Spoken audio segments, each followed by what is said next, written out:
del CONICET, después del Servicio Meteorológico Nacional. Hace un ratito la charla con Maximiliano González y esta invitación a ver su documental sobre la historia de João Goulart, el presidente brasileño que fue destituido por un golpe de Estado, se van a cumplir 60 años.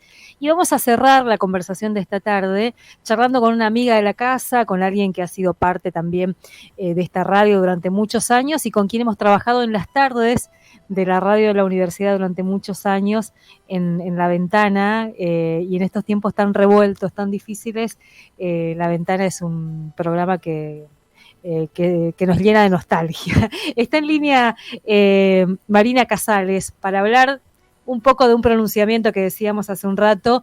La excusa es este pronunciamiento de una red de comunicadores, de investigadores e investigadoras en comunicación y cultura con enfoque de derechos, un pronunciamiento muy interesante y que nos ayuda a problematizar también. Marina, muy buenas tardes, ¿cómo estás? Un gusto tenerte otra vez aquí en la tarde de la radio de la universidad. Buenas tardes, Alicia, buenas tardes a todos los compañeros y buenas tardes a la audiencia. La verdad es que a uno le resulta como emocionante también volver a esos lugares donde uno aprendió tanto, donde descubrió tanto y donde recibió tanto. Así que gracias por pensarnos. Bueno, veía un poco, Marina, el pronunciamiento y te decía, a veces da la sensación de que necesitamos también desde nuestra disciplina, desde nuestros colectivos de trabajadores de la comunicación, desde nuestros sindicatos, no sé, voces un poco más firmes también para pensar lo que está pasando en estos contextos y uno podría pensar, no sé, qué roles, qué responsabilidades, qué incidencias tenemos, ¿no? Pero arranquemos contando un poco qué dice este pronunciamiento y qué dice esta red. Sí, nosotros como Universidad Nacional de Misiones, como equipo de investigación de la Facultad de Humanidades, integramos una red con 11 otras universidades y unos 5 institutos de doble dependencia. Esto quiere decir que parte de sus recursos los ponen las universidades nacionales y parte de sus recursos los pone el CONICET. Uh-huh. Con estos investigadores, desde la pandemia, venimos investigando las desigualdades en materia comunicacional, digital y cultural. En ese escenario es un momento en el que no podemos dejar de decir cosas, digamos, uh-huh. porque plantear nuestra inquietud, nuestra preocupación, nuestra solidaridad con todo lo que viene ocurriendo con un derecho tan fundamental como es este primer derecho a la comunicación y a la cultura, uh-huh. ¿sí?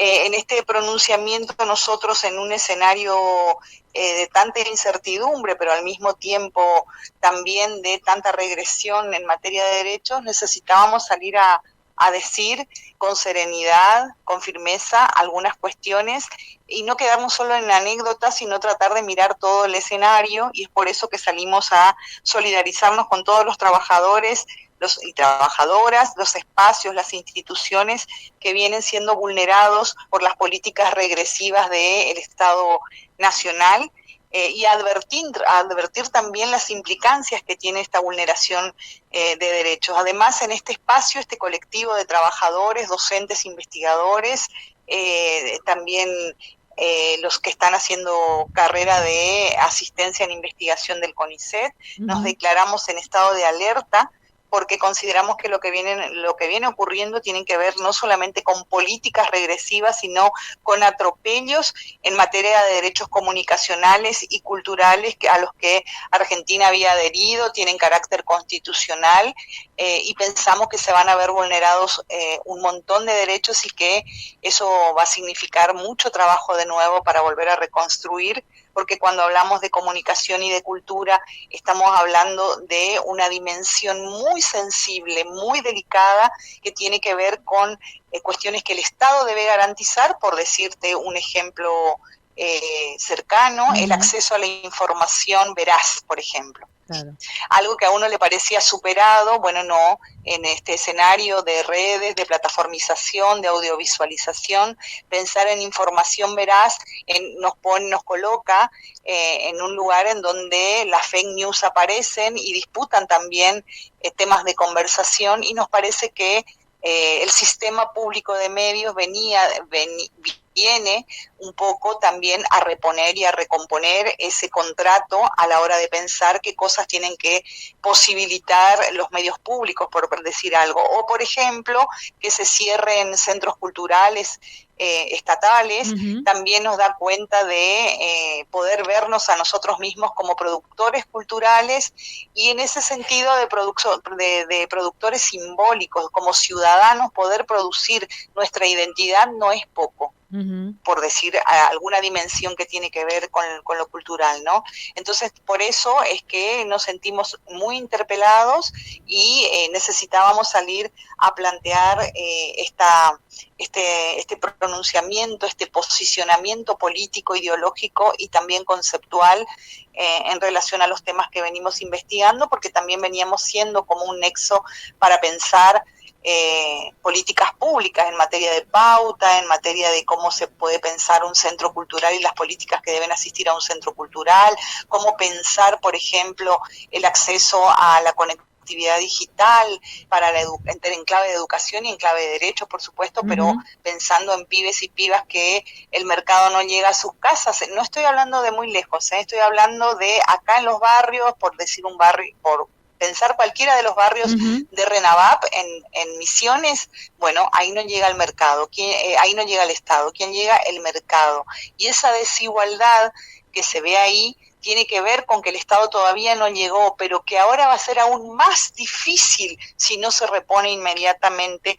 todo esto que el Estado el Estado Nacional, el Gobierno Nacional está desmantelando y que nos costó muchísimo construir, muchísimo tiempo de construir cuestiones como esas en clave de derecho. Un poco Así decías, que en ese escenario es que nosotros venimos a decir estas cosas. Charlábamos un poquito fuera de aire y decías que también es interesante problematizar la presencia del Estado previo a esta coyuntura tan compleja que estamos atravesando desde la asunción de Javier Milei, pero también ahí discutiendo cómo está el Estado en los lugares en los que está, cuál es la cara con la que se encuentran la mayoría de nuestros vecinos y vecinas a la hora de ir hasta, no sé, el hospital, la escuela, las distintas áreas, ¿no? Eso de también empezar a... Los servicios públicos. Los servicios públicos, exactamente. Total, ¿no? sí. Sí, son temas muy delicados porque al mismo tiempo que atienden un derecho personal como es el acceso al trabajo, estamos prestando un servicio público, algo que no es menor porque en Argentina tiene toda una dimensión el servicio público que se presta desde el Estado. Entonces, nos encontramos en un escenario en donde la desigualdad me parece que ahí es clave para pensar. Hay un sector de la población el que pudo acceder al Estado, que le garantizó un montón de derechos, y hay un sector del Estado que nunca pudo acceder y que vio aquello como muy lejano y se vio por fuera de esos derechos. Y a mí me parece que pensar la desigualdad en relación a aquellos que ni siquiera, que están en los márgenes, que no fueron incluidos, nos da pistas para repensar de qué manera podemos construir sentido de nuevo para que el Estado no sea visto como un gasto, ni que el Estado sea visto como personas que no trabajan, o este sentido común que se instaló de los ñoquis. La verdad que no. La verdad que si uno se pone a pensar en que hay un montón de cosas para resolver, para mejorar, sí, claro, hay un montón de cosas para mejorar, pero no por eso vamos a vender el edificio de Canal 7, mejoremos Canal 7. No la vendamos, mejoremos el Madariaga, pero no por eso vamos a privatizarla, mejoremos la escuela pública, y allí me parece que en ese sentido de la escuela pública hay un montón de reflexiones y de vigilancias pedagógicas que quizás haya que hacer en todo el sistema público, porque son los docentes, por pensar en clave local, no estoy pensando en todo el país, sino solo en clave local. Los docentes de Misiones son unos luchadores resistentes de hace muchísimo tiempo, que vienen advirtiendo respecto de cómo la escuela pública también se fue precarizando. Y en esa precarización seguramente muchos cansancios, muchos hartazgos, pero no por eso vamos a permitir que el fondo de incentivo docente no les llegue más a los docentes. Entonces, a mí me parece que ahí hay una vuelta de tuerca que hacer y que decir, sí, acá hay cosas para mejorar. La escuela pública tiene que mejorar, la salud pública tiene que mejorar, el transporte público tiene que mejorar, porque no es que estábamos viviendo una mentira. Pienso en los jubilados. No es que era una mentira que mi mamá recibía la medicación y entonces estaba mejor. Eso no es mentira. También problematicemos estas cosas que aparecen como realidades de lo que estábamos viviendo era una mentira. No era una mentira. Ahora, Marina, lo que había, sí. Como formadora de... Había un Estado... sí, no, ahí pensaba un poco también en, decías, todas las áreas del Estado que habría que mejorar claramente, ¿no? Y pensaba también en la comunicación, en los medios de comunicación y nuestras universidades públicas formando comunicadores que después forman parte de un sistema de medios que amplifican estos sentidos, estos sentidos comunes. Exactamente, sí. ¿no? Y estos lugares comunes, estos procesos de estigmatización que bueno, sus consecuencias también lo estamos viendo. ¿Qué ves ahí? Yo que veo problemas estructurales de desigualdad. Por ejemplo, cómo se estigmatiza la pauta, cuando la pauta publicitaria estoy hablando, es súper importante y a nivel Argentina no hemos podido avanzar en poner pautas de transparencia que hagan que medios como los de Misiones puedan recibir de igual manera. No estoy diciendo los mismos montos, hablo de equidad, ¿sí? Sino poner criterios que hagan que un medio de Misiones, que está en Iguazú, que está en Bernardo de Irigoyen, que está en El Soberbio, pueda recibir pauta tanto como Clarín.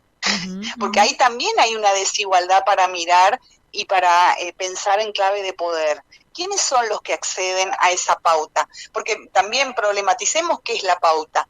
La pauta es un ingreso de dinero que permite que un medio pueda pagar salarios, pagar la luz, pagar el agua, y eso en Misiones llega poquísimo, y todas las provincias en realidad. Investigar una noticia. Poquísimo. Y ahí viene la otra pata que vos decías porque quiero atar esto que es complejo. Ahí viene la otra pata. Por un lado la pauta no llega. ¿Qué pasa? Tenemos trabajadores precarizados y eso se ha naturalizado. El trabajador precarizado en Misiones, en los medios, trabaja en más de un medio.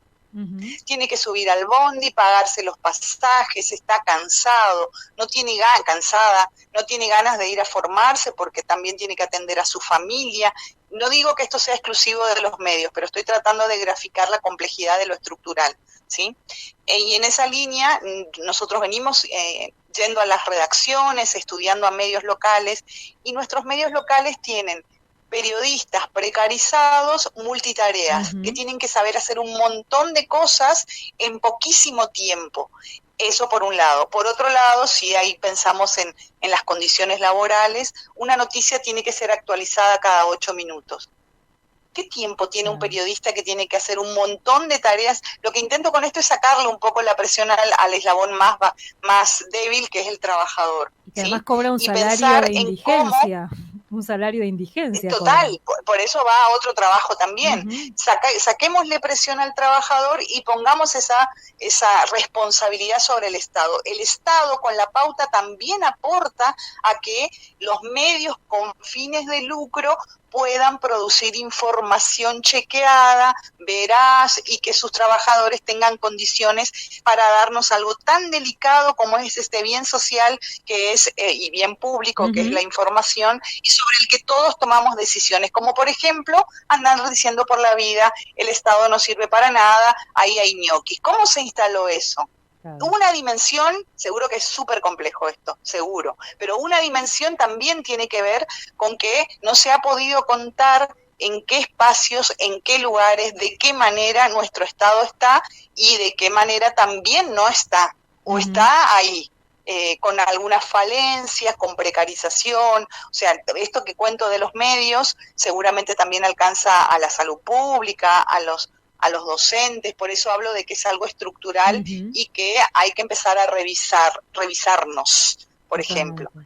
Me parece a mí que pensando en clave de comunicación y en clave de cultura, estos días hablaba con una militante que ustedes seguramente conocen un montón, Pepa Esteves, y decíamos, Ayer ¿qué hablábamos pasa con ella. algunos pibes? Sí, siempre es muy hermoso hablar con Sí. Pepa. ¿Qué pasa? Que algunos pibes y pibas de los barrios no sienten que ir a ver una película también los interpela a ellos, no se sienten interpelados. ¿Por qué el ocio es solo para algunos del centro, decíamos con Pepa, y algunos otros no se sienten sujetos de derecho de la información, del ocio, del cine de calidad, del cine de entretenimiento, el cine pochoclero, el cine documental? ¿Qué pasa? Ahí hay un algo en el que todavía no hemos podido, no hemos sabido o no hemos querido, no sé, cada quien sabrá dónde ubicarse, o las tres cosas, contarnos de qué manera el Estado puede o aporta a garantizar estos derechos humanos al acceso a la comunicación, a los derechos digitales y a los derechos culturales. Me parece que en ese sentido sí, como contracara, ha habido mucho trabajo de aprendizaje de impulsos de la sociedad civil, pienso en la Murga de la Estación, pienso en centros culturales que hay en Monte Carlo y demás, y que el Estado debiera tomar nota para poder realizar esos aprendizajes y poder ponerlo en la cuenta del debe del Estado, para mejorarlo, no para liquidarlo. No sé si se entiende esta relación que tenemos desde el Estado con la sociedad civil y con el mercado. Y el Estado ahí tiene mucho para hacer. Totalmente. Marina, seguramente vamos a volver a charlar porque me parece que si hay algo que genera esta situación que estamos atravesando de una incertidumbre en todas las áreas de nuestra existencia, de nuestras existencias,